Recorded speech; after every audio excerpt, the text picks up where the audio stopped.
thank you, and it's also a great pleasure to be here and to spend some time with you. This is my third chance to be in the kingdom. And indeed, what I want to do is illustrate for a moment, provide an example of exactly what Dr. Strom was talking about, that entrepreneurship over the last couple of decades has shifted from being something that is always and traditionally focused in, or located in a business school or an economics context. And indeed, my university has come to exemplify that. And I want to say just a few words about how we actually approach that. So at the University of Virginia, we were founded by the third president of the United States, Thomas Jefferson.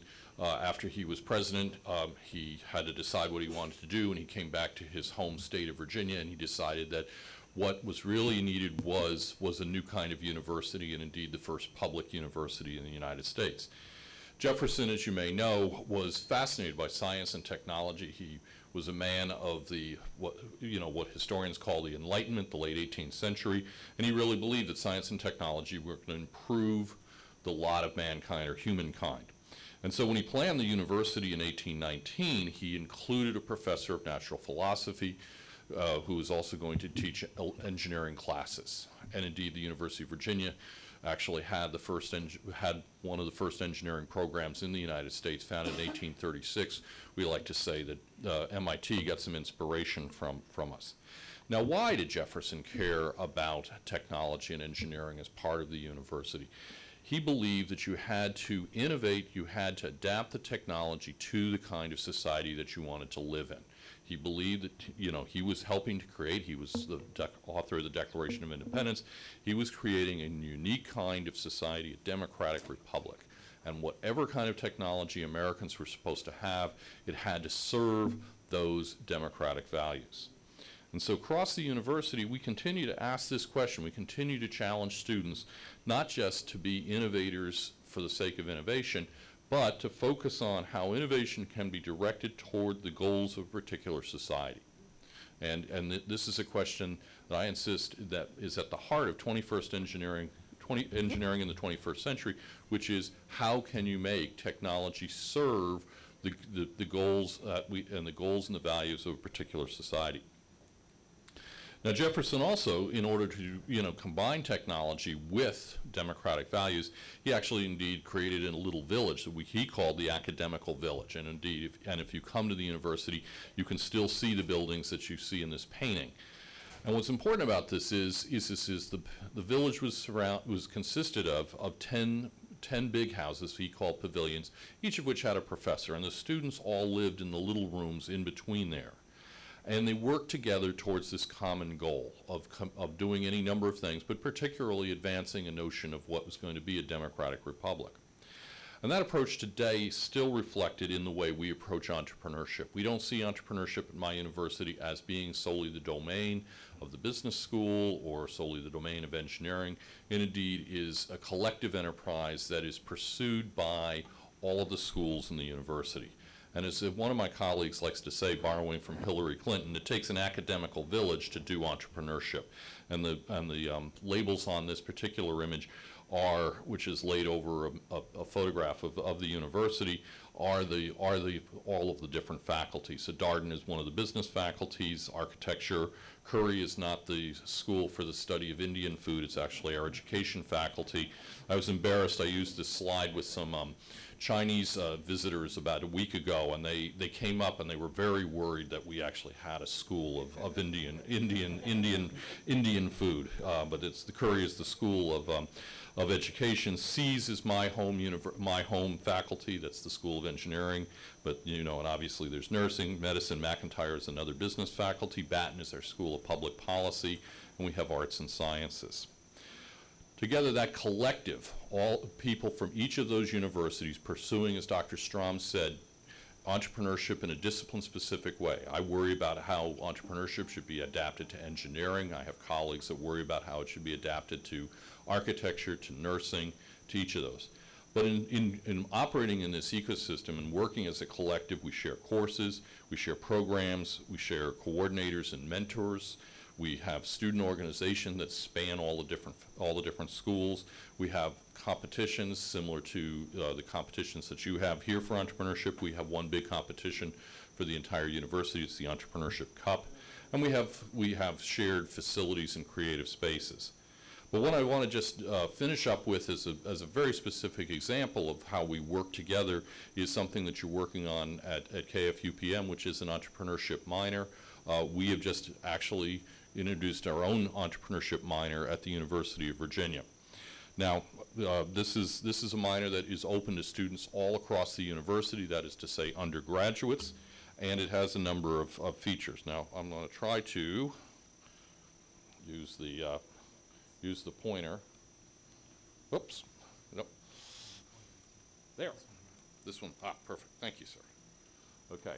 So it starts with a general introductory course, which is called Startup, and that students take that before they actually go into the minor. That then branches out in an interesting way. Some students want to go on into technology entrepreneurship and come over to my school and take a variety of courses that we offer. Others want to be involved in social entrepreneurship. That is to say, they are concerned with creating ventures that are not so much worried about creating profits or being private enterprises, but trying to accomplish social goals and add value to communities. They're not necessarily always charitable organizations or NGOs. They can take a variety of forms. But for those students, they will spend time more in the College of Arts or they often come from the College of Arts and Sciences, and they go into the policy school. Now, the really important feature is these electives that the students take. As you can see, they take 3 of them, and they can come from any number of areas. They can come from the law school, they can come from one of the business schools in finance, they can be in operations, or they can also be in innovation. And in fact, our role in the engineering school's role is to provide a large number of these electives specific to technology, but also useful for if you're pursuing social entrepreneurship. And the students finish up with either a project-based capstone, or which can be that they're going to come up with an innovation, or that they can actually launch a venture or a new startup.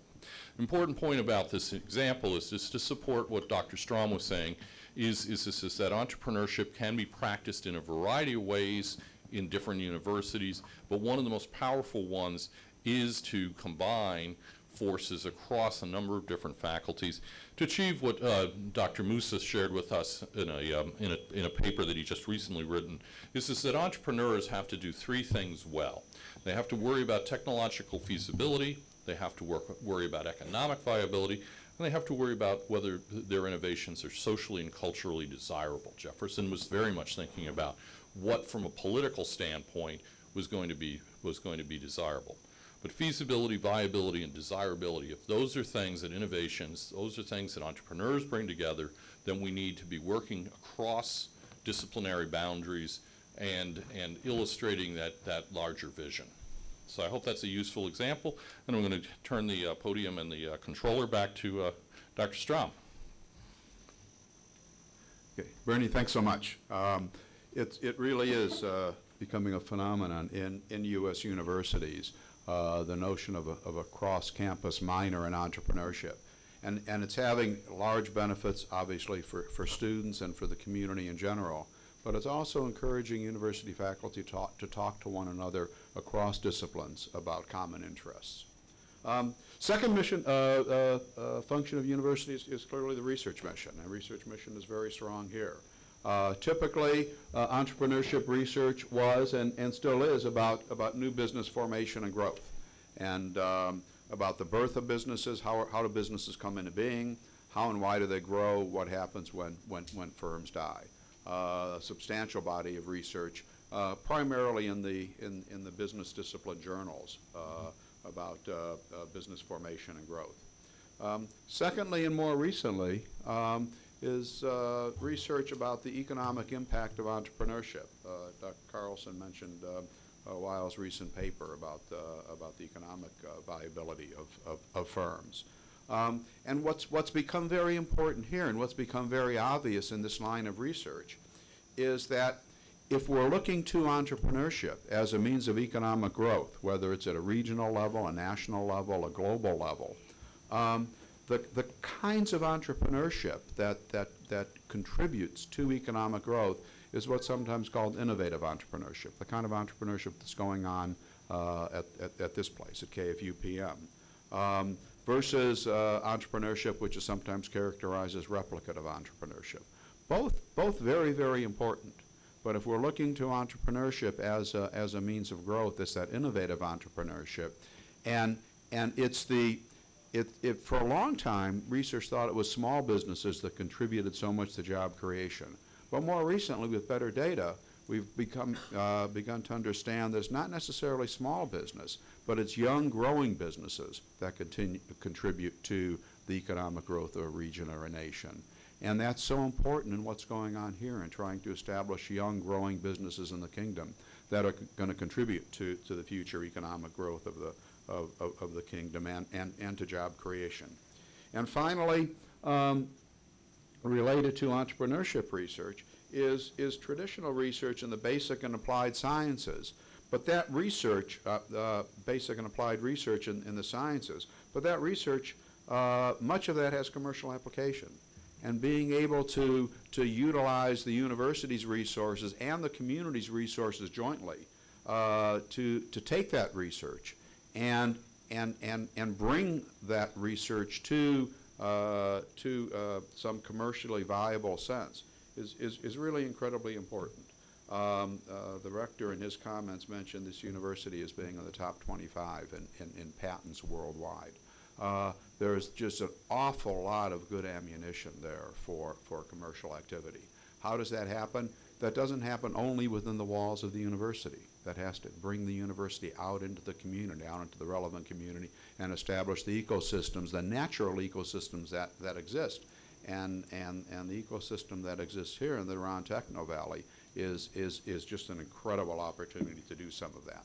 So in doing it and making that happen, my recommendation would be to also do research on that, also understand how that happens, and make that a lesson for other parts of the world. And finally, universities do outreach. Universities reach out into their community.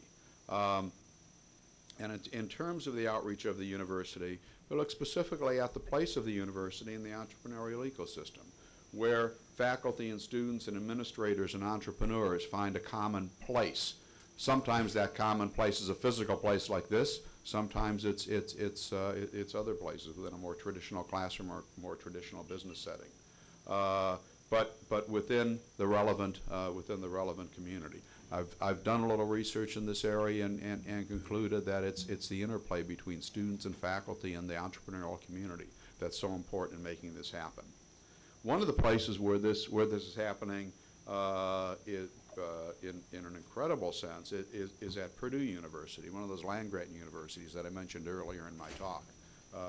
Purdue for some time has had a place called Discovery Park. Again, my fellow advisory board member, Dr. Joe Peckney, is the director of that Discovery Park, so he's probably much better suited to talk about than I am. So Joe, if you would talk about Discovery Park. Thanks.